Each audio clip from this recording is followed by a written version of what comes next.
Krishna Krishna Krishna Krishna Krishna Krishna Krishna Hey Krishna Krishna Krishna Krishna Krishna Krishna Krishna Hey Krishna Krishna Krishna Krishna Krishna Krishna Rakshamam Krishna Krishna Krishna Krishna Krishna Krishna Pahimam Rama Raghava Rama Raghava Rama Raghava Rakshamam Krishna Keshava Krishna Keshava Krishna Keshava Pahimam.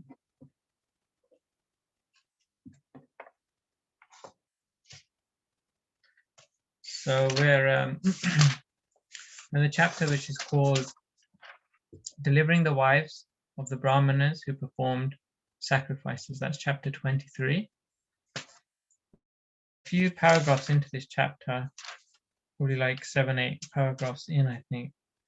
Jay Prakash, are we at the paragraph which begins, although the boys were village boys? Is that right? Yeah, that's right. That's where we got up to last time. So I'll give you a moment just to find that for everyone who's looking for it at the moment. So it's although the boys were village boys. So we're starting from that paragraph today.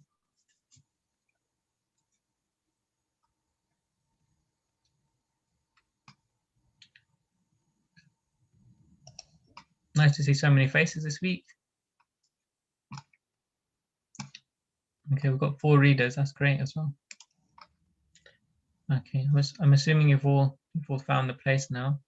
So Jay Prakash Prabhu, would you like to start us off? Or maybe I could just give a little bit of a background because not everybody was here last week, I think. So this chapter is basically the cowherd boys that have gone with Krishna to the forest, but they've left their lunch at home. And so they're feeling very hungry. And Krishna is using this as an opportunity to as it says that in the chapter title, to deliver the wives of the Brahmanas. There are Brahmanas or priests nearby who are performing a karmic sacrifice, a Vedic sacrifice. And so Krishna is using this opportunity to go and beg for food from the Brahmanas. And the boys have approached the Brahmanas now, and they're asking them that, please, can you give us some food, because you're performing a sacrifice, and it's expected that, when you do a sacrificial ceremony, then you should also give charity. It's kind of the custom that you give charity when you do a sacrifice. When you do a homa or yagya or something, you normally give food distribution or give gifts.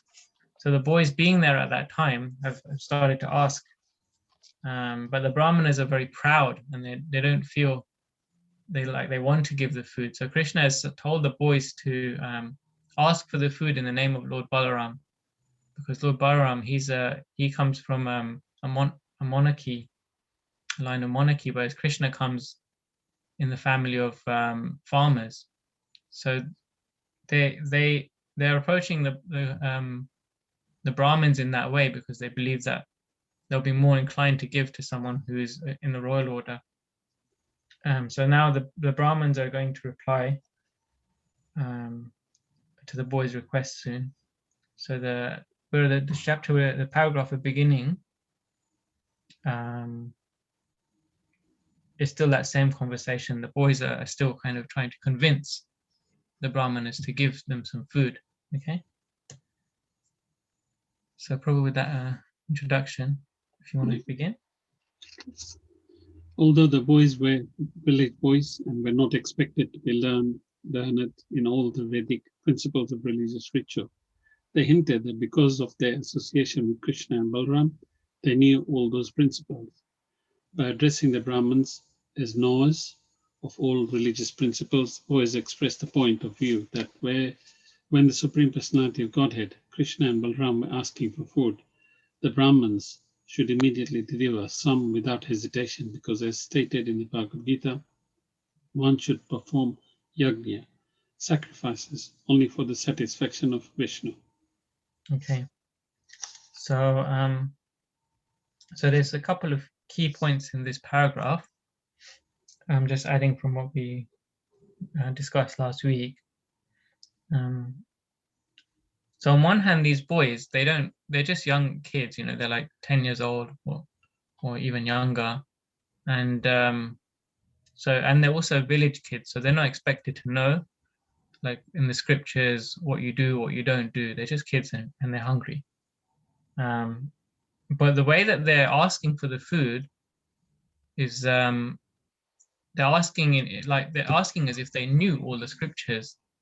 They're asking in a way, as it says here, like even the way that they address and the way that they speak to the brahmanas, they do so in such a respectful way. And then they even make like, you know, really good points about that the brahmanas, they should give something in sacrifice, and actually they're not only giving in sacrifice, but they're giving to Krishna and Balaram. Okay, and so there's an important point made here, which correlates with Bhagavad Gita. So did anyone see what that point was made at the end of the paragraph?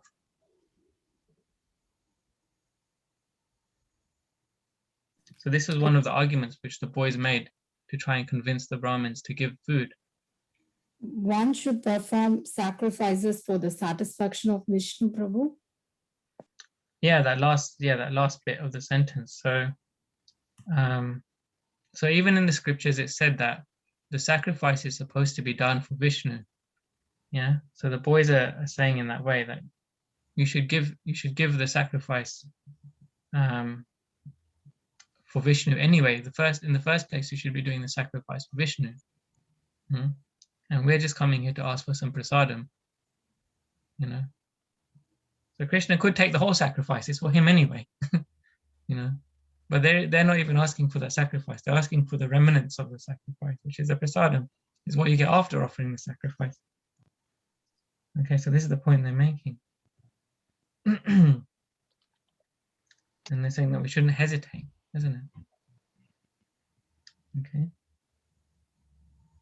So would you like to continue, Prabhu?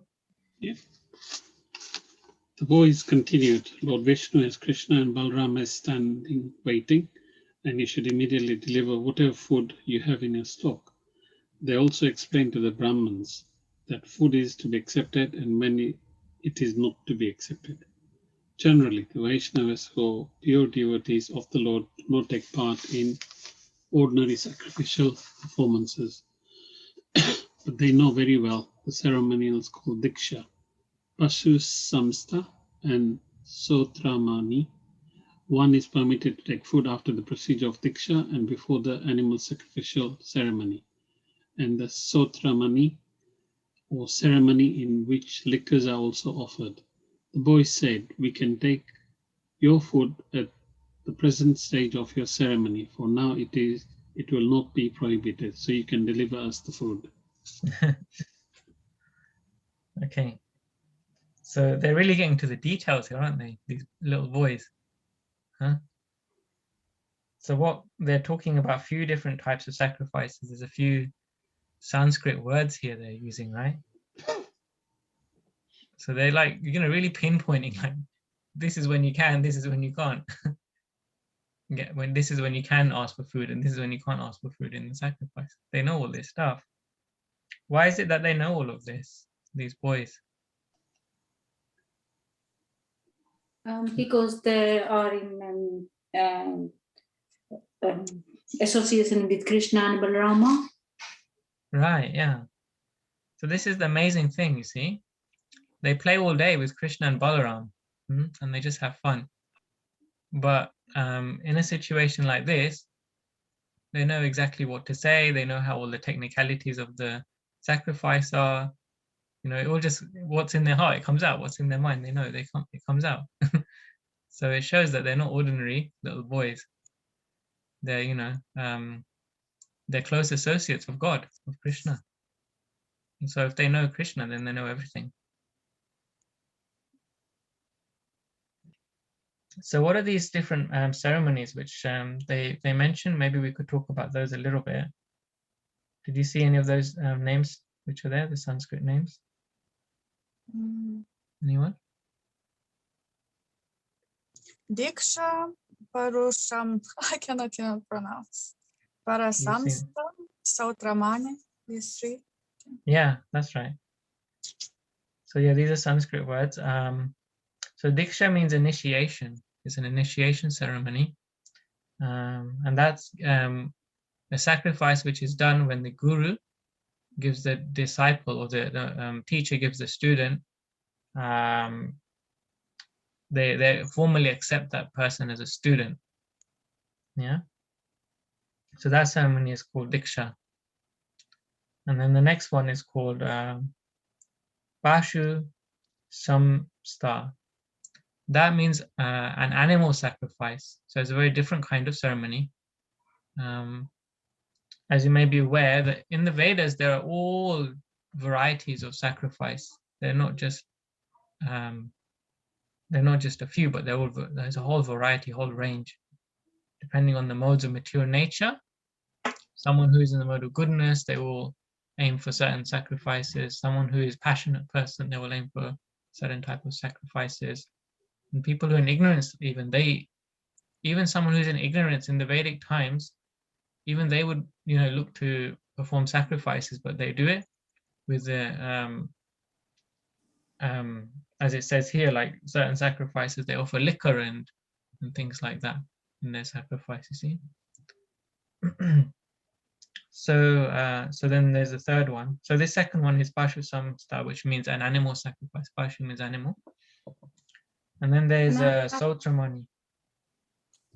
Yes? Sorry. Is Pasu Samhita, is it still happening like animal sacrifices, do you think? So one of the injunctions in the Vedas is that in the age of Kali, there are these animal sacrifices, they're forbidden. They shouldn't be done in the age of Kali. So perhaps they are going on, actually, if you go to India, all sorts of things go on in the name of religion. It shouldn't be. But actually it's said that these animal sacrifices, they shouldn't be done in this day and age. With good reason, because these animal sacrifices, when we read about them, and in many different world cultures, it's explained that in the previous times there was animal sacrifice. Even if you look at Christian scripture, Jewish scripture, it's mentioned that previous times there was animal sacrifice, and therefore these religions came up because they wanted to stop the animal sacrifices. You see, you can see in the history of other religions as well that they wanted to stop the animal sacrifices, and therefore these other religions came up. But even in our own Vedas, it said that these sacrifices shouldn't be done in this day and age, and the reason is because in the previous times, the Brahmanas, they were so pure that when they did the animal sacrifice, they would say if it was a cow, which is called Golmeda Yagya, or if it was a horse, which is called Ashwamedha Yagya, they would put the animal in the fire, and that animal would be sacrificed and it would die. But because of the power of the Brahmins, they would also be able to give the animal a new body, and then the animal would come out of the sacrifice with another fresh new body. And the reason that they had this kind of sacrifices, the Brahmanas could prove that their mantras were working, that they were actually pure, and they were actually doing a real sacrifice. That they could put an animal in, and the animal would come out with a new body, a new life. So this was the real power of the sacrifice, yeah? So in this day and age, that's not possible, because that purity isn't there. In the chanting of the mantras, they don't have that purity. And therefore, in this day and age, we have only one mantra, which we need to know. What's that mantra? Hare Krishna, Krishna Krishna, Hare Hare, Hare Rama, Rama Rama, Hare. Right. So there's only one yagya, which is called Sankirtan Yagya. So that's the sacrifice of the Kali Yuga. Thank you. Okay. So the point is, the boys, they understood all these sacrifices, and they knew that with this particular sacrifice that these Brahmanas are performing, which is called Angiras, that they can give food at this time. So they've come like an opportune time. You know, it's like if someone's throwing a party and you come when the cake's just being cut, you know, that's the opportune time to be there, right? Because they're going to serve the food then. So it's kind of like that in this situation where they've just come in and, you know, it's the right time to be asking for food. Okay.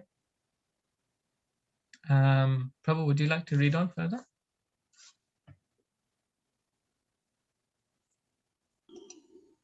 Although the companions of Lord Krishna and Balram were simple cowherd boys, they were in a position to dictate even to the high-class Brahmins engaged in the Vedic rituals of sacrifice. But the smarta Brahmins, who were simply sacrificial-minded, could not understand the dictation of the transcendental devotees of the Lord. They could not even appreciate the begging of the Supreme Lord, Krishna and Balram. Although they heard all the arguments on behalf of Krishna and Balram, they did not care for them, and they refused to speak to the boys.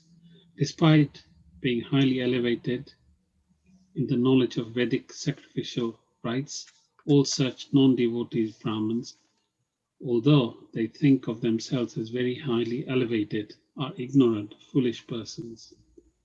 All their activities are childish because they do not know the purpose of the Vedas, as it is explained in the Bhagavad Gita. To understand Krishna, in spite of their advancement in Vedic knowledge and rituals, they do not understand Krishna. Therefore, their knowledge of the Vedas is useless. Lord Chaitanya therefore gave his valuable opinion that although a person may not be born in a Brahmin family, if he knows Krishna or the science of Krishna consciousness, he is more than a Brahmin and is quite fit to become a spiritual master.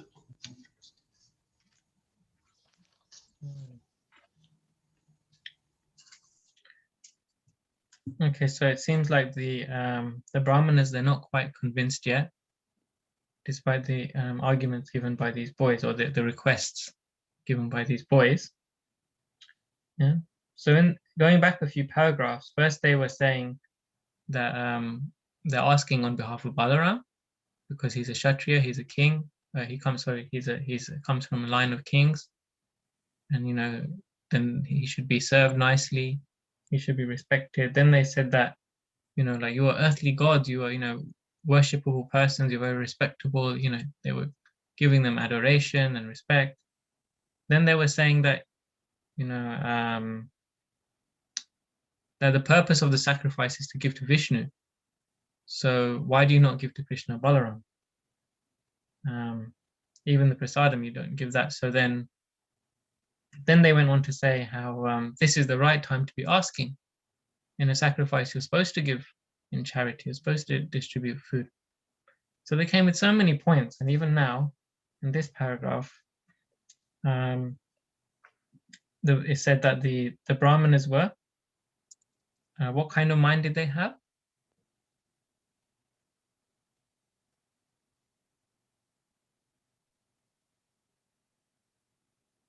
Sacrificial minded. Sacrificial minded, yeah. So this is what the term Smarta Brahmin means. Prabhupada uses this term sometimes in his books, Smarta Brahmin. That means someone who is just sacrifice minded. What does that mean in common words? What does that mean, sacrificial mind?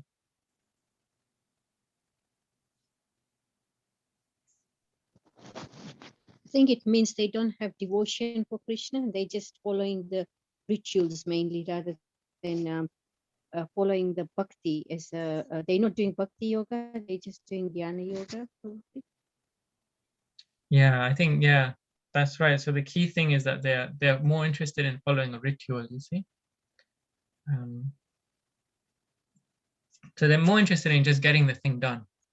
You know, don't stop for giving all the food and everything in between. Just get the whole thing done. Then we're done for the day. We've done our job for the day. Yeah.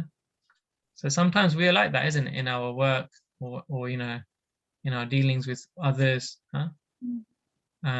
Ritual minded, or just to get the thing done, you know, not paying attention to the quality of the work that's being done. So so this is actually quite common these days in when it comes to performing this kind of sacrifices, that people who do these type of sacrifices, they don't really know the deeper meaning of why it's done. They just simply know the formality or the technicality. Okay, this thing comes first, this thing comes next, this thing. So these days, religion has become very ritualistic, huh?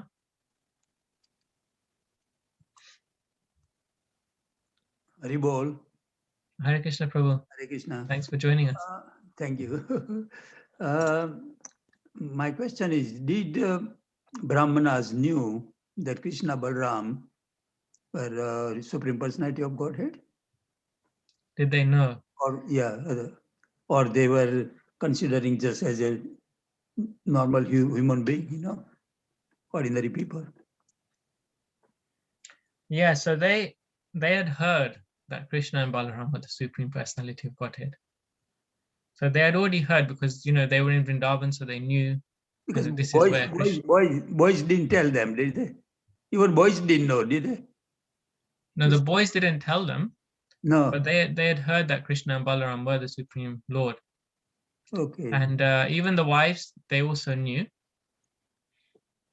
And Jiva Goswami, he mentions that even this being the case, they knew, they had been told, or they'd heard that this was that Krishna and Balaram were the Supreme Lord. Mm-hmm. Their thinking was that if they are God, then why are they hungry? Yeah. You see? Yeah. So they had that kind of doubt in their mind. Mm.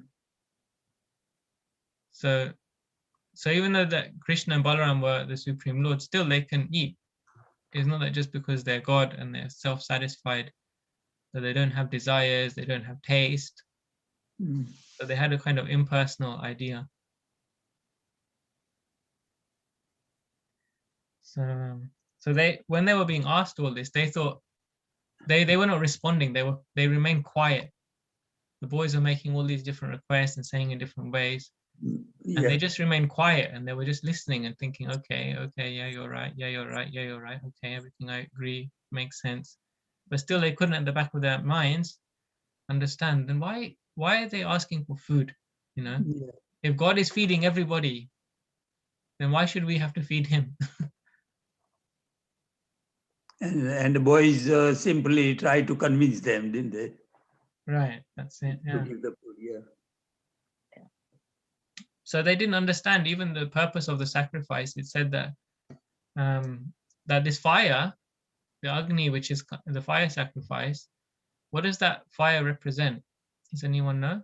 When you do fire sacrifice and you pour in the ghee and the rice and the different ingredients.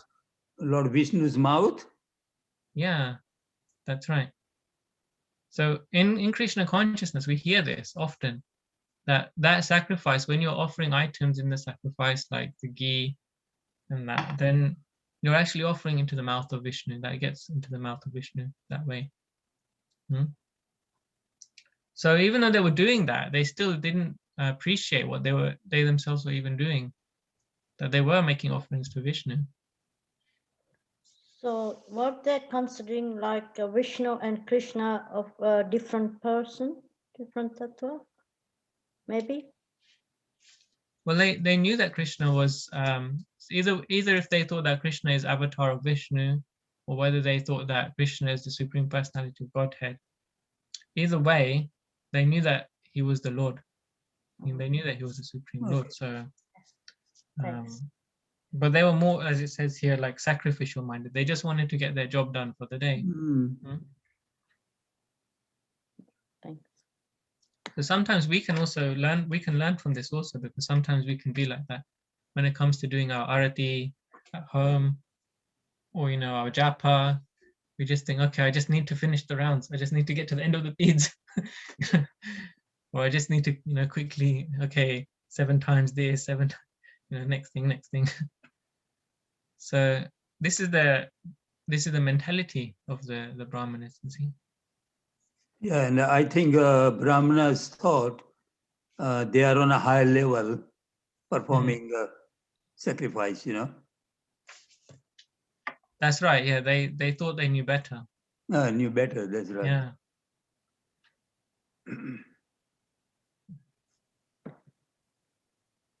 Okay, Prabhu, thanks. Okay. So maybe we can have the next reader now. Who's the next one? Egla? Yeah. Mhm. Is that how you pronounce Egla? Yeah, that's Okay. right. Thank you. There are various details to be observed in the performance of sacrifices. They are known as desha, the place, kala, time, pritak, dravya, the different detailed paraphernalia, mantra, hymns, tantra, scriptural evidences, agni, fire, ritvik, learned performances of sacrifices, devadatta, the demigods, yajamana, the performer of the sacrifices, kratu, the sacrifice itself, and dharma, the procedures. All these are for satisfying Krishna. It is confirmed in the Bhagavad Gita that he is the actual enjoyer of all sacrifices, because he is directly the Supreme Personality of Godhead and Supreme Absolute Truth, beyond the conception of speculation of the material senses. He is present just like an ordinary human boy, but for persons who identify themselves with the body, it is very difficult to understand him. The Brahmanas were very much interested in the comforts of the material body and in elevation to the higher planetary residences called Svargavasa. They were therefore completely unable to understand the position of Krishna. Right. So yeah, a lot of Sanskrit words have come up in this paragraph, which you read very well. Thank you. So you can see here how difficult it is to learn this type of sacrifices, right? It's not just simply saying some Sanskrit words and chucking some stuff in a fire, but there's so many different things here about the time it's done and the place it's done, and what the order of the offerings are, and the different Sanskrit words for all those offerings. And so there's usually 4 priests that have to sit for a sacrifice. In the traditional times, there would be 4 priests. One will be doing the recitation of the Vedas. One will be making the offering itself. One will be doing preparation. Yeah, and so they will have like different roles. And so you can see like this type of sacrifices are very difficult to do, even for people who know. Even for people who know, they may only know 1 or 2 of these areas. Yeah. So to know all of this complete sacrifice, the knowledge for sacrifice is a very difficult thing. So they naturally became very proud. The Brahmanas, they naturally became very proud because they knew how to do the sacrifice very well. They actually knew how to do it. So the lesson we're getting from here is it important to know how to do the sacrifice, or is it important to know why you do it? What do you think? Both are important. Both are important. Yes. Yeah, preferably both is, if you know both, that's the best. Yeah. But of the 2 of them, is there any one which is more important? The second one. The second one. So knowing why the sacrifice should be done. Yes, the purpose, the reason, the receiver of the sacrifice. Right. Okay. Does anyone else have any thoughts on that? Or would like to add any comments?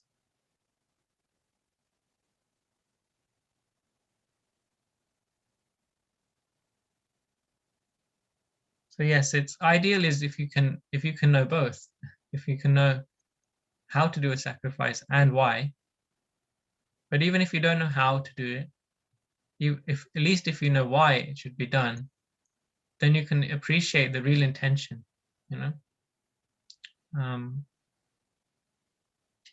So if you know what the purpose of the sacrifice is, that's more important, because then you can participate in sacrifice even without knowing the technicalities of it, and you can still get the benefit.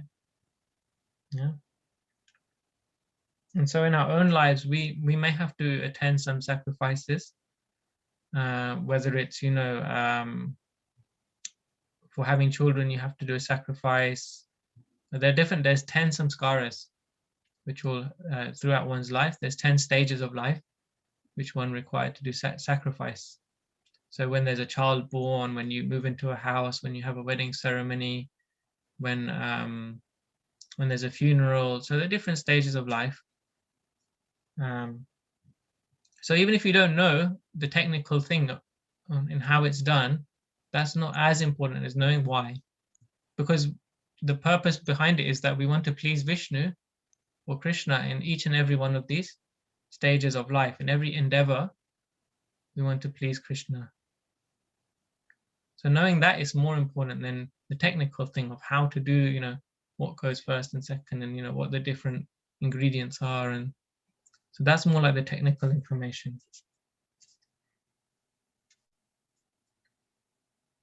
So just like you have we're all using Zoom, we all got our computers now, isn't it? We don't know technically how the computers are working and sending the signal from me to you and you to me, but we know how to use Zoom, right? We've all got here and we're all having a nice discussion. We're using Zoom to glorify Krishna. So this is the purpose of Zoom, right?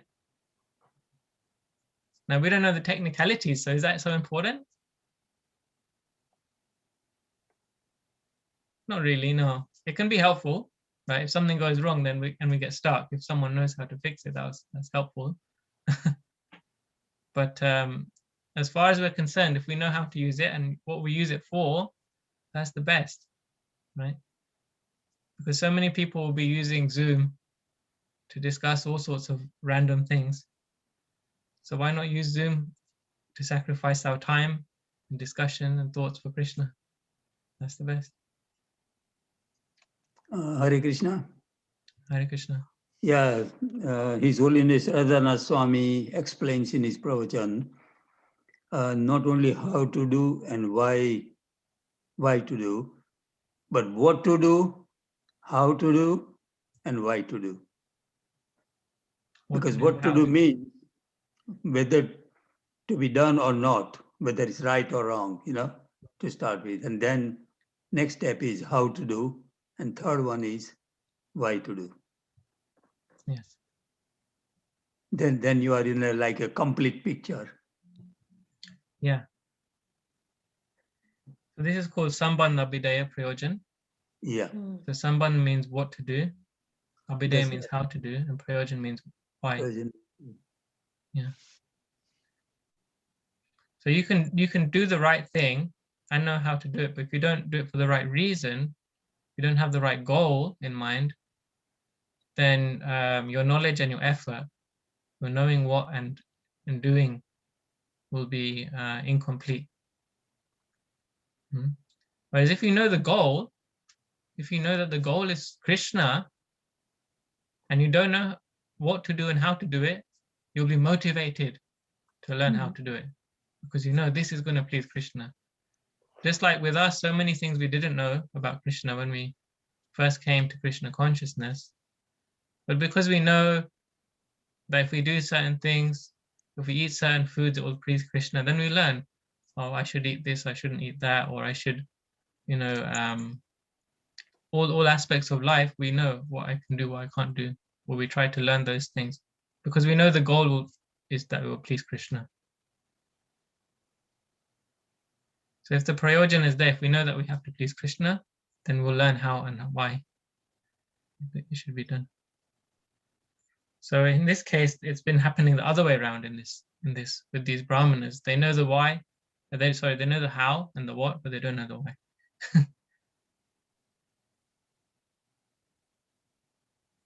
Okay.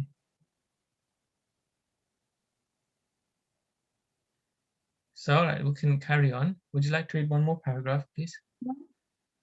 When the boy saw that the Brahmanas would not reply to them even with a simple yes or no, they become very much disappointed. They then returned to Lord Krishna and Balarama and explained everything that happened. After hearing their statements, the Supreme Personality of Godhead smiled. He told them that they should not be sorry for being refused by Brahmanas, because that is the way of begging. He convinced them that one who is engaged in collecting or begging should not think that he will be successful everywhere. He may be unsuccessful in some places, but that should not be cause of disappointment. Lord Krishna then asked all the boys to go again, but this time to the wives of those Brahmanas engaged in the sacrifices. He also informed that these wives were great devotees. They are always absorbed in thinking of us. Go there and ask for some food in my name and the name of Balarama, and I am sure that they will deliver you as much food as you desire. Okay. So the pastime is unfolding a little bit more now. What thoughts do you have from this paragraph?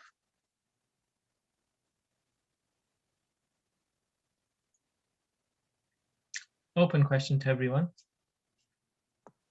Is any? Hare Krishna, that Brahmana's wives are more devoted. Yes, that's right. So that point is coming across at the end, isn't it? Or you can say they are more devoted, they are more intelligent. Yes, that's right. They're more devoted, therefore they're more intelligent. Yeah. Okay. Anything else? Yes, Shashi Mataji.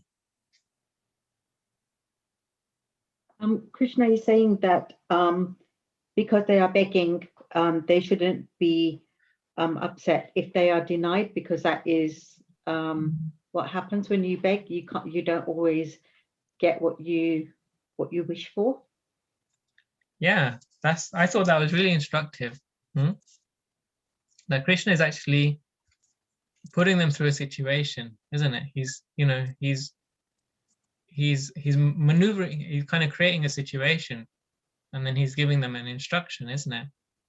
Not just an instruction for them, but an instruction for us also, right? Yeah. I thought that was really nice, that point. Anything else?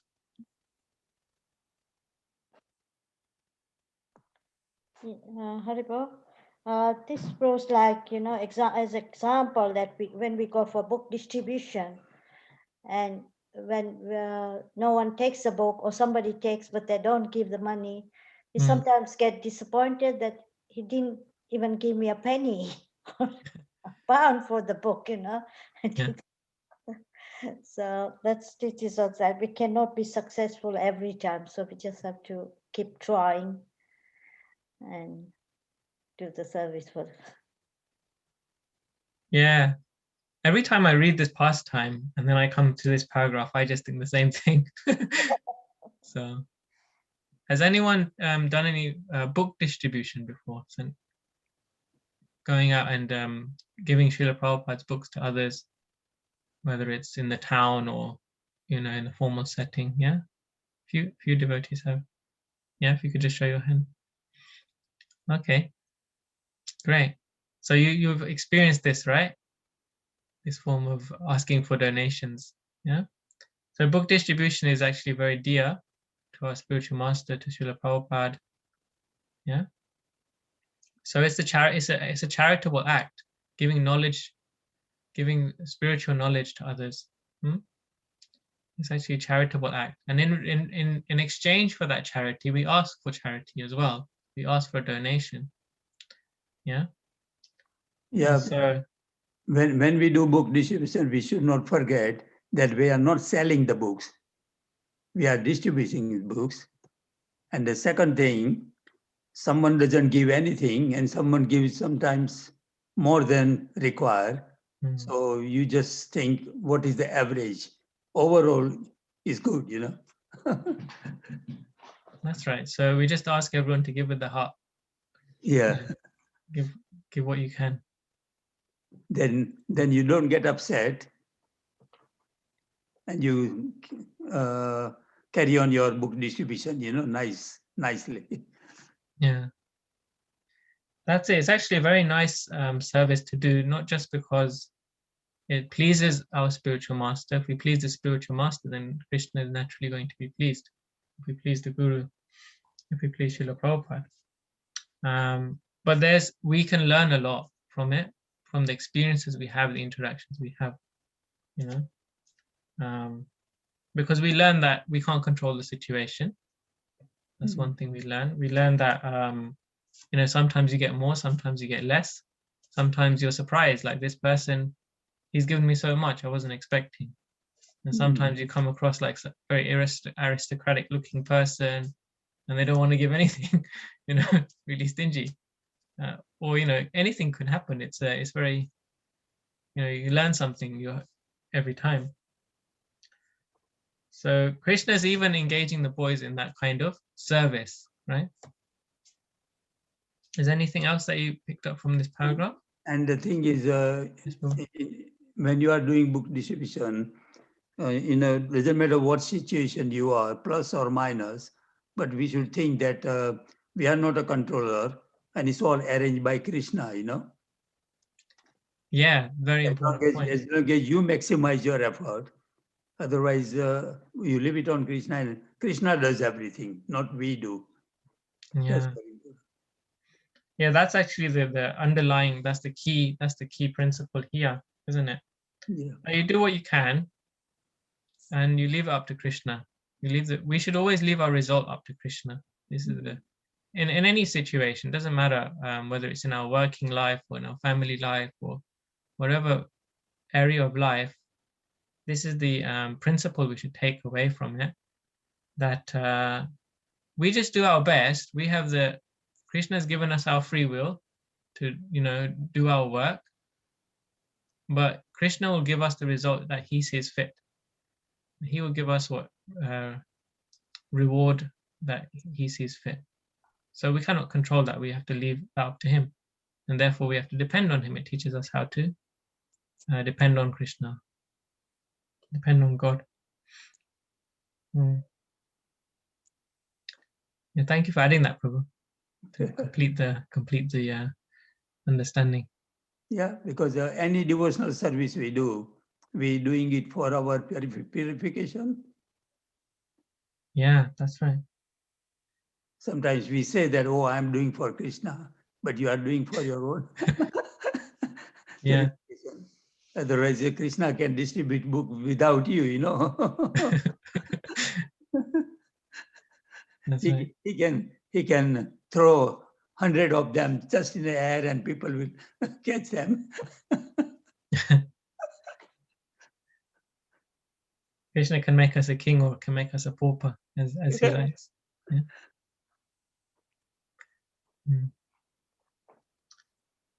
Okay, anyone else? I had one more thought. I just wanted to see if anyone else wants to add any comments though, or question. I was just going to say that that's interesting because Krishna, of course, he's the Supreme Lord. He knew the wives would give him the food. He knew they were his devotees, right? From the very beginning, he came here and he made an arrangement so that they forgot their food at home because he wanted to deliver those wives, right? But still, he put the boys through all of this stuff to go to beg to the Brahmins and come back, and they were feeling morose, right? And then he gave them another thing. Okay, now you go to the wives. So that's interesting here as well, because he's saying that, don't worry, the Brahmin said, no, go to their wives. They'll give you for sure. So you can see that with Krishna and his devotees, he's always engaging them in service, He's giving them a test. He's giving them some activity, and they're learning from it. Even at this level where they're pure devotees, they're, close associates with Krishna, even still, he's giving them something to go and learn. So this is so we will all face tests and trials in life, but we should know that this is actually our connection, our relationship with Krishna.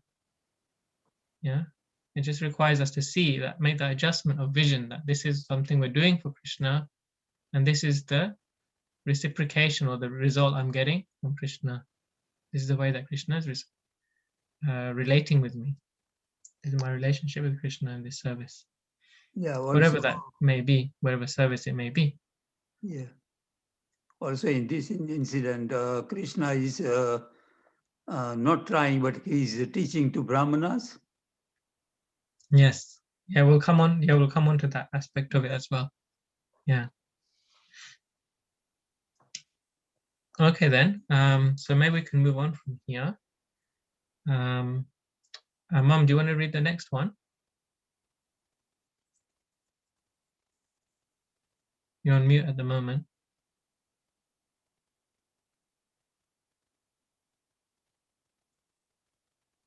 We can't hear you yet. Can you hear me now? Yeah. Carrying out Krishna's orders, the boys immediately went to the wives of Brahmanas. They found the wives sitting inside the Brahmana's house. They were very beautifully decorated with ornaments. After offering them all respectful obeisances, the boys said, "Dear mothers, please accept our humble obeisances and hear our statement. May we inform you that Lord Krishna and Balaram are nearby. They have come here with the cows, and you may know also that we have come here under their instructions. All of us are very hungry. Therefore, we have come to you for some food. Please give us something to eat for Krishna, Balaram, and ourselves." Okay. How does this approach differ from the first time around when they asked the Brahmins? Yes, Shashi? They're very straightforward with asking for what they want. Yeah. Whereas previously they were sort of saying, oh, you know, according to the scriptures that you should give us food, etc., etc., etc. They were sort of pleading and trying to sort of influence them into giving food. And this time it's just very straightforward. They've just asked for what they want. Yeah. No struggle, huh? The first time was like a real negotiation thing, huh? Okay. This was more on a friendlier term. So to me, it seems like you see devotion is more on a friendlier feeling term. So because these are, the boys are going to the Brahma Patnis, and it's more like, you know, a devotee. So like it's coming from the heart to heart rather than, you know, being more sophisticated. Yeah, that's right. With the Brahmanas, they were more sophisticated. Yeah, so they're just revealing their heart, you know? They're just being very straightforward and simple and sweet. The way they address them, they're just saying, "Dear mothers." Before they were saying, you know, something, what was it, like, "Oh, gods of the earth." So it's like some really outlandish statements. "Oh, earthly gods." And here they're just saying, "Oh, dear mothers," you know, because they're like children. So they just see that these ladies are more like, you know, motherly. So they just approach them in that way. Very sweet way. Okay. Also, when boys said food for whom, and they considered the position as well, and they said Krishna, Balram, and then they said ourselves. Yeah. Not like ourselves first and then. Yeah, they didn't put themselves first. No. They were more concerned that Krishna gets, Balaram gets, even though they themselves were the ones who are the most hungry. So they're so considerate, huh? All right. So the next paragraph then. Immediately upon hearing this, the wives of the Brahmanas became anxious for Krishna and Balaram. This reaction was spontaneous. They did not have to be convinced of the importance of Krishna Balaram. Immediately upon hearing their names, they became very eager to see them. Being advanced by thinking of Krishna constantly, they were performing the greatest form of mystic meditation. All the wives then became very busily engaged in filling up different pots with nice food. Due to the performance of the sacrifice, the various foods were all very palatable.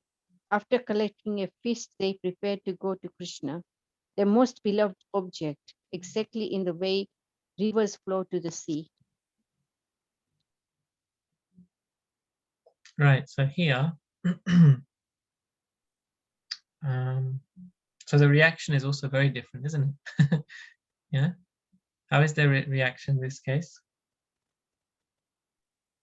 It was very spontaneous, so they didn't even have to think what we have to do. As soon as they heard Krishna and Balaram and they want some food, it's just spontaneously, they just grabbed whatever the best food was and put them in the basket for Krishna and Balaram. They didn't even think I have to give, or because it's Krishna I have to give. It was the love there for Krishna and Balaram rather than the duty of giving it. It was more out of love. They were getting all this food ready.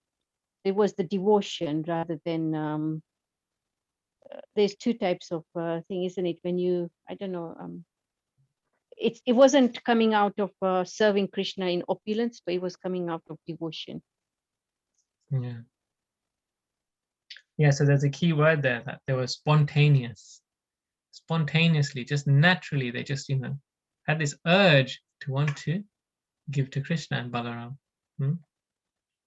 They just had this very strong, desire to give to Krishna and Balaram. Yeah, also Brahmana's wives, when they heard what it is for Krishna and Balaram, they must have thought it's a great opportunity to serve the Lord, Krishna and Balaram. Yeah. So they should not miss this opportunity. Yeah. I think we can in some ways relate to that. Prabhu, I think you and Mataji were sharing in a previous week how your spiritual masters had stayed. Your spiritual master had stayed with you on different occasions. Different sannyasis and gurus had stayed with you, and senior devotees. So we can get these opportunities from time to time, and so it's like that here. You see that Krishna and Balaram themselves were just standing very nearby to the house of these devotees, and they were really enthusiastic to go and do some service, whatever was asked, And so we should also be attentive in that way. Like if we get some opportunity to serve Vaishnavas or the spiritual master, then we should be so eager as well, like the Yagya Patnis here. Yeah, sometimes if you wait and think whether I should do it or not, and then you regret afterwards, that, oh no, I should have done it, Yeah. It was a great opportunity. Yeah. We had one incident like that, serving, was it Guru Prasad? Yeah, Guru Prasad Swami. Guru Prasad Swami. Somebody sent a message to us that he's going. Let me tell. Yeah. I got it's many years ago, I got a message from Bhaktivedanta Manor that Guru Prasad Swami is in India and he's coming over here. And he won't have much time. He is coming at Heathrow Airport. Then we want someone from South to pick him up so he can go to that person's house, have shower and prasad, and take him to Gatwick Airport. So he wouldn't have enough time to come to Manor and, go far away from. Yeah. So, and also they said in a month time, there was a date given and it was roughly about a month. And I said, oh, there is a month to think and organize. And I just said straight away, yes, I will do it. Means either I will do it or if I am not available, I will make someone to do it. But I just committed, And then, what was it? That day. Date was right, but month was wrong. So in a few days' time, I got a phone call from Maharaj. 5 o'clock in the morning. 5 o'clock in the morning. And I thought Maharaj was speaking from India, right? So after some conversation, and Maharaj said, "Oh, who is coming? Who is coming to pick me up?" I said, "Maharaj, where are you?" And he said, "I'm waiting at Heathrow Airport." Oh, Okay, in then- those days, the flights used to be all night as well, isn't it? yeah. And then Maharaj said, "Oh, okay, so are you coming yourself or are you sending someone?" I said, "Maharaj, you are already here and I cannot rely on anybody. And I haven't got much time to organize. I should come myself and pick you up." So just give me some time and I'll get ready and leave. And it was the weekdays, so I had to go to the shop and open the shop. Oh, So I rang to my business partner, "Look, I will be late." yeah. And while I went to pick Maharaj up, Madhvi started cooking. I Prasad went for shopping, and then I rang work. I'm sorry, I'm sick, I can't go. I'm not feeling well. I had to act like anything. In the meantime, my manager And said, "Okay, our fine." daughter Samya Radhika, normally we drop her at school. So she said, when she heard this, and she said, "Daddy, I will go by bus." Mm. Then we had to drop Ananta. So Ananta said, "It's okay, I can go a little late." That's okay. I said, "Okay." Because of his health, they were at college, they were not forcing him to be in time. Sometimes it's late as far. So we cooked. So, and I told him, when you get there, because I was serving him first time, I said, "Can you ask his diet first?"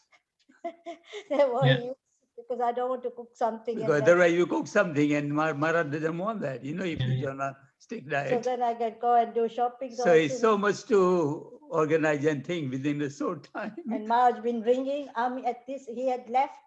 We didn't have. Did you have a mobile? I don't remember we had mobile or not. And Yeah, yeah, you had a mobile. yeah. But Marge was ringing at home. Where is he? What's doing? I'm going to this terminal to book this up, to this, so confirm this up. I said, "Don't worry, Marge. You just stay in this one point you've told. When you finish, he'll be there and you'll be." Oh, that was a day. Then came home, had lunch, he to freshen up, had lunch, and then we all three of us went, dropped Anand. We told Ma, so Ma said, "That's fine, we can drop him." I said, "Is it okay? Then we can drop him first and then go to airport." I said, "Okay." We said, "Okay." So we dropped Anand first and then went to drop him at airport. That was not like a whole day, just within a morning, everything. And the funny thing, the Maharaj went, and then Maharaj came after, because Maharaj doesn't come here very often. No. So I think he came back in about 10 years' time. And remember. And I was I knew that Maharaj is going to Manor. So I went there as well. I thought if I get an opportunity to see Maharaj, And after a program, when Maharaj saw me in the temple room from far, and he came to me and hugged me, and I had tears in my Maharaj, there was only a short period of time we met, and you remember after 10 years. Wow. And Maharaj said, "Satyanarayan, how can I forget you?" Wonderful. There was many occasions like this. Yeah. I also could think of some as well in my life. My mom would probably have to share 10 or 15 stories too. In hosting sannyasis and gurus. So this is like, so this really brings these different pastimes which you read, it really brings them to life. They're very, really, truly instructive. And this situation isn't extraordinary. These things happen all the time, isn't it, Prabhu? Yeah. Krishna always puts us in positions where it's like, what shall I do? And then, immediately we just have to surrender and do the needful thing. Huh? It's like once Chandrabali Maharaj came straight from the airport to our place, and he had to give a class at a Soho State Temple, and he didn't have he came in karmi clothes like a trouser and whatever. Yeah. And he said, "How am I going to give class?" Because his clothes didn't come there. Somebody because was going to bring it from someone's supposed to bring his clothes from Bhaktivedanta Manor, and they didn't come. So Maharaj said, how am I going to give class in these clothes? So then I said, Maharaj, suddenly I remember, oh, we got a spare clothes of Our Guru Maharaj. for our Guru Maharaj. So let me ask Maharaj, and if it works it out, like size and whatever. So we told Maharaj, and Maharaj said, yeah, show me. And we showed to Maharaj, and it worked out okay. Work out. His top was a bit long, and he was like acting Bit like baggy. he's a phantom. Look, I look like a phantom. But I have to do it without that. That's such a fun. So yeah. Sweet. Anyway, Anyway, we got there's many like this, but many of this is a couple of to sell, So these are some of the joyful experiences you see. Prabhu Mataji just shared. These are some of the really joyful experiences you have and adventures you have in serving Krishna and his devotees. I could also, like I said, think of some examples. I won't go into some more though.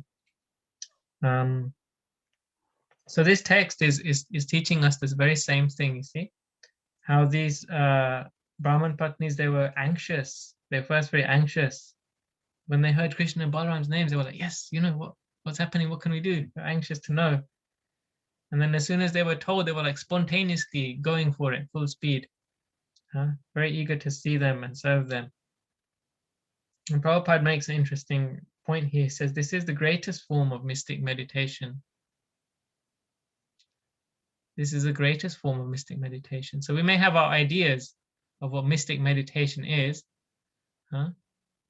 but this is the greatest form of mystic meditation. That they just became really eager to serve Krishna. It was just that simple. Krishna consciousness is simple for the simple. And some of the commentaries, they say that, like just how you said, you don't know the dietary requirements of the person and so on, isn't it, who you're serving.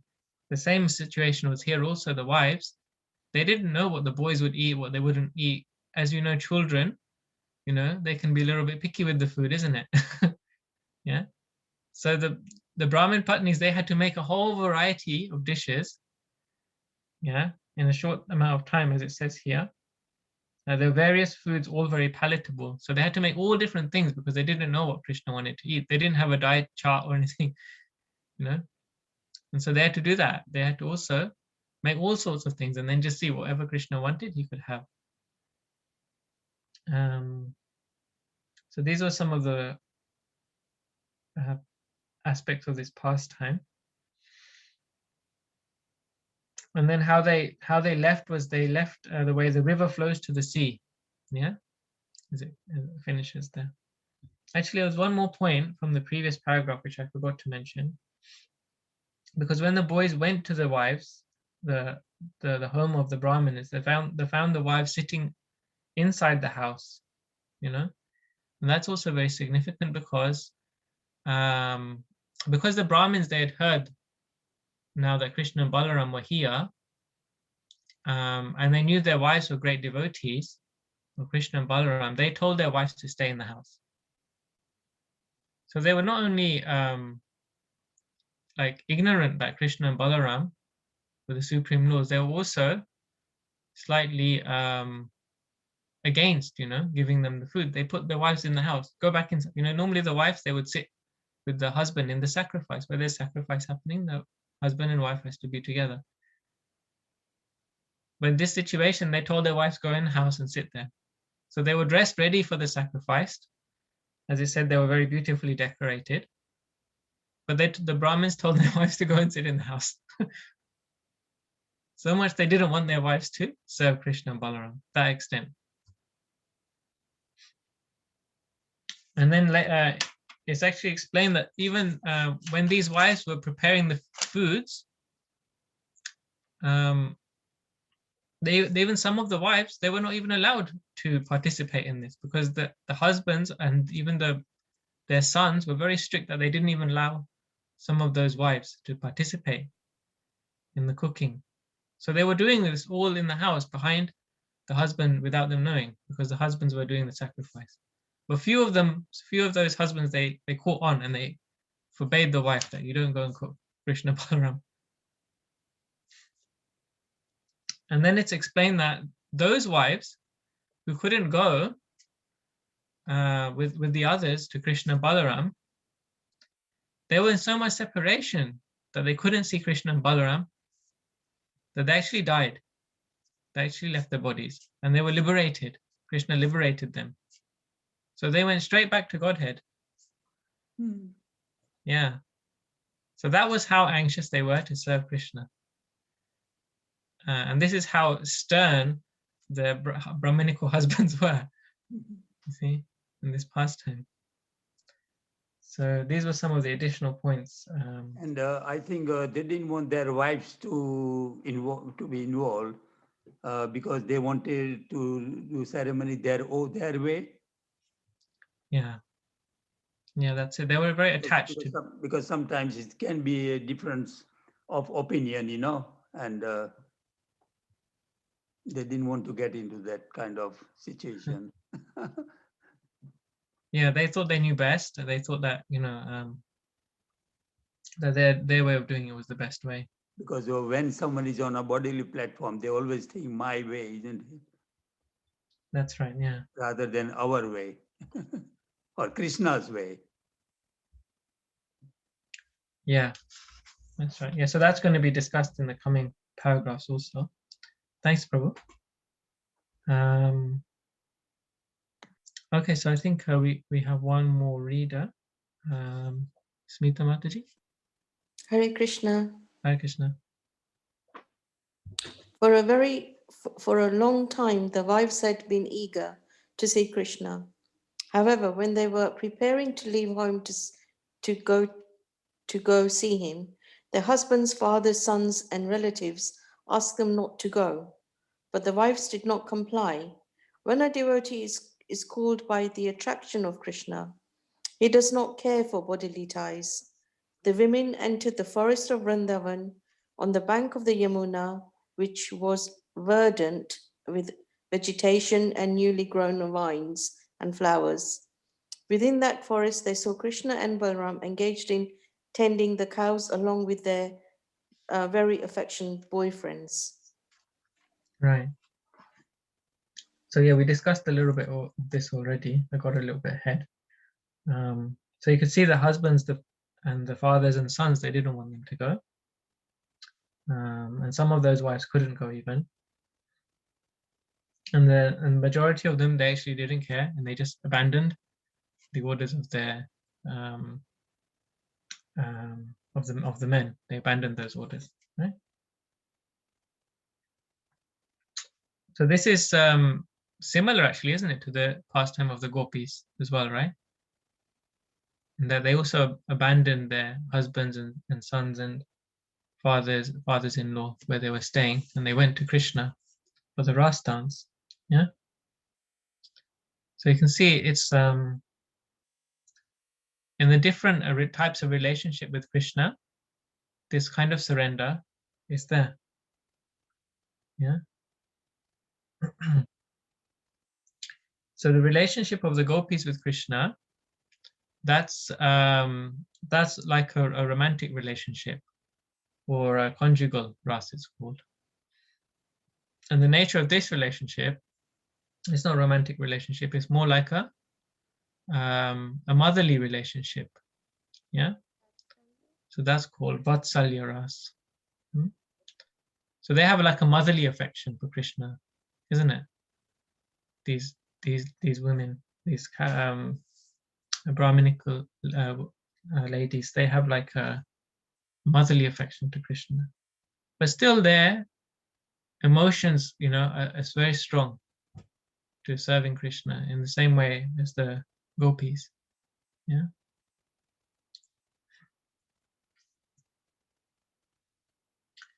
All right.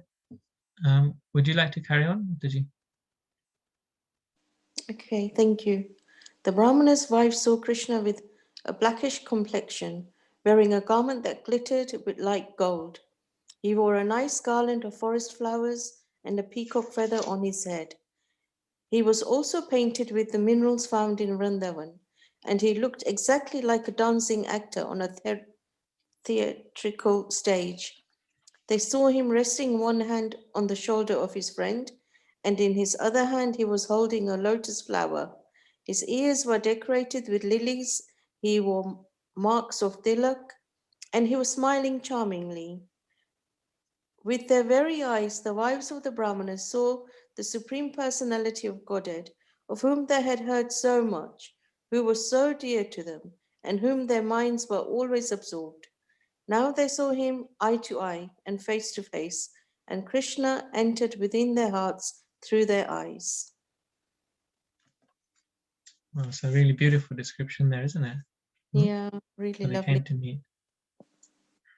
Yeah.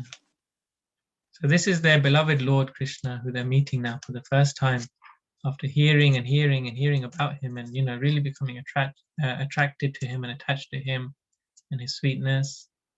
Yeah. So any key points which you would like to bring up? Anyone?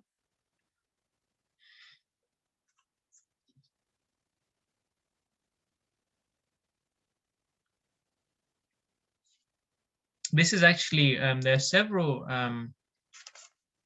so many verses actually in this section of describing how the cowherd women, the Brahmini Patnis, they came to this forest area where Krishna was. And so, really beautiful, detailed descriptions, which has been summarized in this one paragraph here. Every one of these sentences, it says so much about the beauty of Krishna, isn't it? So in another way, it's described like that when they were coming from their cottages, and they were on the path to Krishna, who was not far away. They could first, before they even saw him or anything, they could smell the fragrance of how beautiful Krishna was. They could actually, before seeing him or hearing him or anything else, the first sense was the sense of smell. They could smell like this very beautiful aroma nearby, because Krishna was just, not that he had to wear perfume or anything, he was running around looking after cows, which is like, hot, sweaty job. But he was smelling so beautiful. That was the first thing that hit them. And then they were like, that actually, it was like, that actually hit them. And they were like, wow. And then the next thing that came was the effulgence of Krishna. Before they could see him even, they could see that place where Krishna was the source of all light and effulgence in the entire universe and all the creations. That personality, Krishna, is a source of all the light and effulgence everywhere.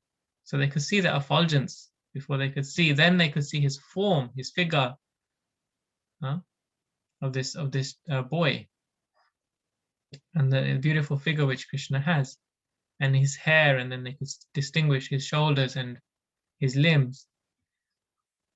And they could hear him speaking to the cows. So then the next thing was the hearing. And they could hear, because Krishna would talk to the cows and command them to be here and there. And it's described that he had the rumbling voice of thunder. Yeah. So very like soothing and rumbling sound. And then they could see that his sweet motions, they could see the way he was, his gestures and his hands. And so they could see his beauty in that way. And they could see his beautiful moon-like face, as described. His face was beautiful like the moon. And it said that his eyes were like stars and his smile was like a half moon. So they're giving all these poetic descriptions, and his face is blackish like the night. So there's so many beautiful descriptions in this section of the Bhagavatam, if you have the time to go in and read. So this is how they were approaching Krishna and Balaram. It's a very important point here. Brahmana's wives,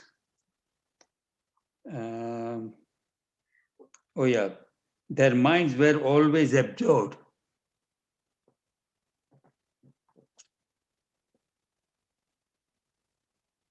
Yeah, so because Krishna was well, obviously it says here, Supreme Personality of Godhead, of whom they had heard so much, who was dear to them, and in whom their minds were always absorbed. Yeah. So they're really very qualified to see Krishna. Because that's what Krishna wants. I mean, I'm not talking about only Brahmana's wife, us as well. That's what Krishna wants. Mind is always absorbed. Yeah.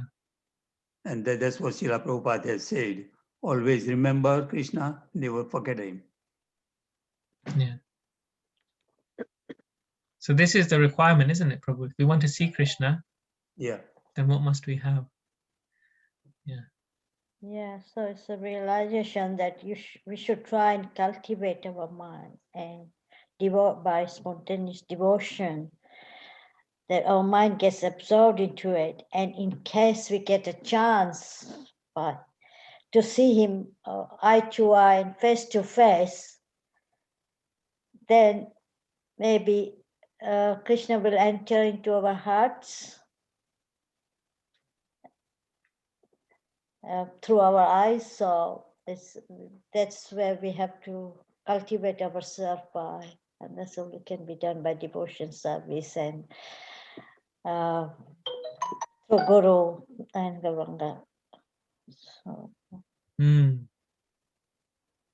There are some really beautiful prayers in that connection. By Rupa Goswami. I'll try and recall them as best as I can. But he says that in one place he says that we have to have this eagerness to be with Krishna.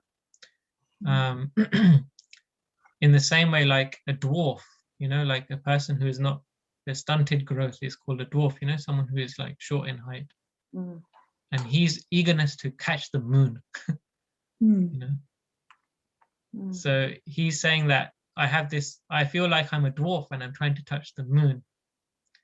And this type of feeling I have that I want to catch the moon is so strong it actually hurts me.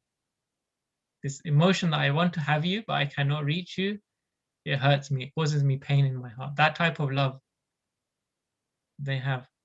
The pure devotees, they have that type of love. And the gopis, even, as we read in the previous chapter, their love was so strong it actually caused them pain. So this is actually spiritual in nature, that they were feeling so much love that it caused them pain. But even that pain is a source of great happiness for them, for the pure devotees. So, of course, logically, it doesn't make much sense the way I'm explaining, but this is the nature of their love, that if they were not with Krishna, if they forget Krishna, if they don't have Krishna, then it causes them such pain. That's the nature of their pure love.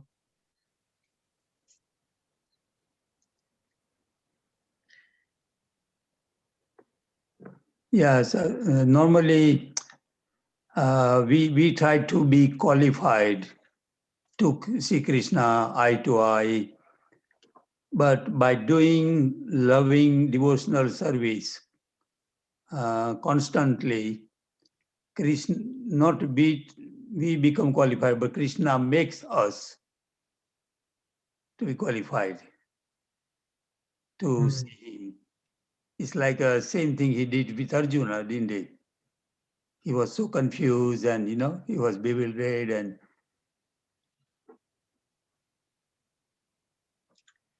Yeah.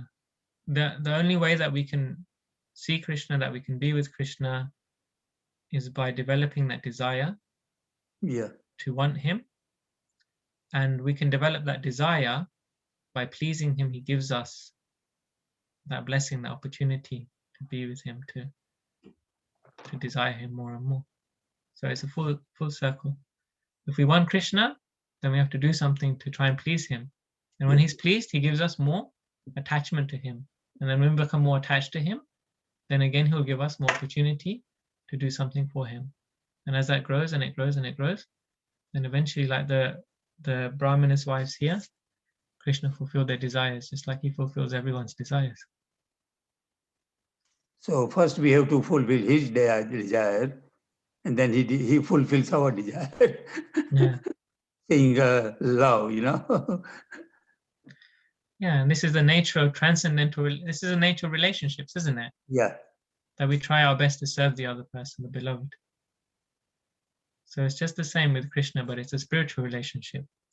So it's all spiritual relationship means that it's always increasing in happiness. Anandam Buddhi Vardhanam is always increasing in happiness. It's always increasing, and also it goes on. It doesn't stop. There's no on Sundays is for temple, like that, every day, all the time. Yeah, constantly increasing.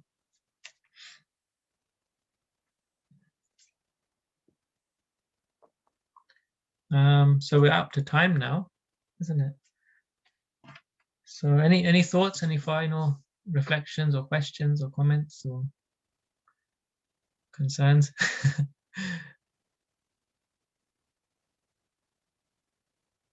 I think mostly we learned today is the longing of the Brahmana Patnis. They had this longing because they'd been hearing about Krishna for a long, long time from other people. They hadn't seen Krishna. Because of the descriptions and everything, they fall in love with Krishna. But they had that very deep desire and deep longing that they wanted to see Krishna, and it's fulfilled. So when they came to see Krishna, because they were so absorbed, their minds were so absorbed for a long, long time in Krishna's thoughts, Krishna's beauty entered through their eyes to their heart. And I think it's called lalasami. If I may remember, I think that's the word they say.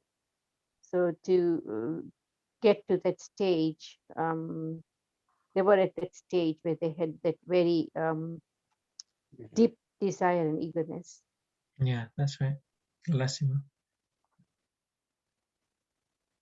Yeah, so there's so many instructions in here for us, because just like these wives of the Brahmins, we have not seen Krishna, and just like them, they were entering into Vrindavan. They were not residents. They did not live in Vrindavan like the Brajabasis. They were not Brajabasis. They were just staying there for their performance of their sacrifice. So you see, like that, we are not Brajabasis in this stage in our life. So, but just from the underlying point is that they were hearing about Krishna, hearing about Krishna, hearing about Krishna, constantly developing their knowledge and their love and their relationship with Krishna. And then they, that actually took them to the point where they could meet Krishna at long last. So this is our journey also, because we are not connected with Vrindavan. We have not seen Krishna, but we are hearing about Krishna through the Krishna book, through the Bhagavad Gita, through other scriptures Prabhupada has given us. Yeah, and we're developing that eagerness to be with Krishna also. So that should come through when we chant, in our chanting, in our japa. That should come through, the eagerness to be with Krishna. Yeah, so the important is to develop the relationship, isn't it? Yes, so by hearing, yeah. By hearing, yeah. Yeah. By hearing, by thinking about him, I mean, kind of meditation, whatever you call it, like we do japa. Yeah, that's a big topic. So like, discussing to others, discussing with others as well. That's what Krishna says in Bhagavad Gita. Right, yeah.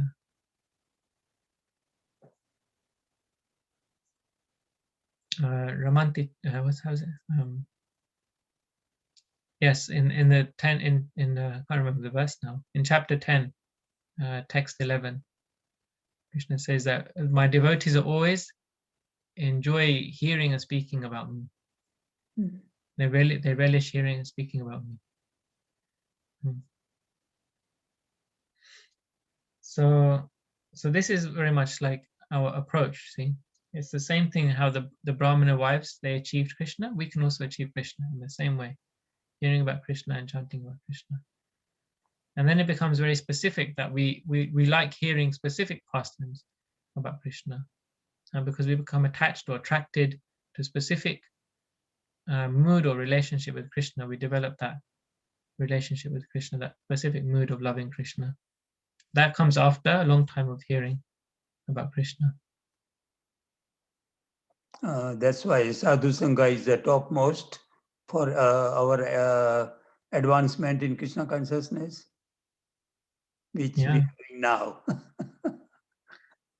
Yeah, because only the bhakti can only come from bhakta, isn't it? Yeah. Yeah, it's a gift. Yeah, sadhu sangha is a gift.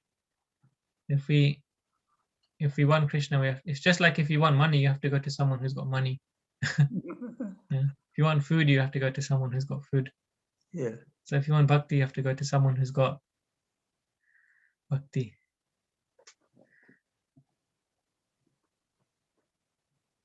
All right, so we can finish here, and we can move to the next part of the program, which is to chant japa together. Again, thank you so much for joining us, and I hope you found this session very relishable and practical and useful and inspirational to Krishna consciousness. And I also just wanted to make one request. As there's one thing I haven't been very good at, which you may have noticed, and that's I haven't been very good at doing the icebreaker sessions at the beginning. I keep forgetting to organize that. So I was just wondering if anyone would like to volunteer to arrange that. So have a think about it if that's something you'd like to do. You may remember on a few occasions we've done a small introduction, a little get to know you, a little question at the beginning of our meetings, right? Do you remember doing those with me? Yeah. Yeah. Okay. So so if anyone's feeling inspired and you'd like to arrange a round of questions and facilitate that, let me know. And as always, if you have any comments and feedback for me, just feel free to send me a WhatsApp message. It'd be good to hear like what your thoughts are. If you think we're going too slow or too fast or whatever, then we can make adjustments and accordingly. Yeah? All right. So I also wanted to say thank you to Egil for joining us today. Hope you enjoyed it. Was it okay for you to kind of just jump into the middle of the book there? Yes. Yeah. Okay. Great. All places are good to start. I think they all have a meaning. Yeah. Yeah. You're definitely like, if you join us for a few weeks, you'll get the flow of it and how things are, and feel free to comment. And it was nice that you also volunteered to read, so appreciate that in your first week. That's great. All right. So thank you, everyone. Srila Prabhupada ki jai. Bye. Okay. Hare Krishna. Hare Okay, Krishna. see you next week. Hare Krishna. Everyone. Thank you. Hare Krishna. Hare Krishna. Hare Krishna. Hare Krishna.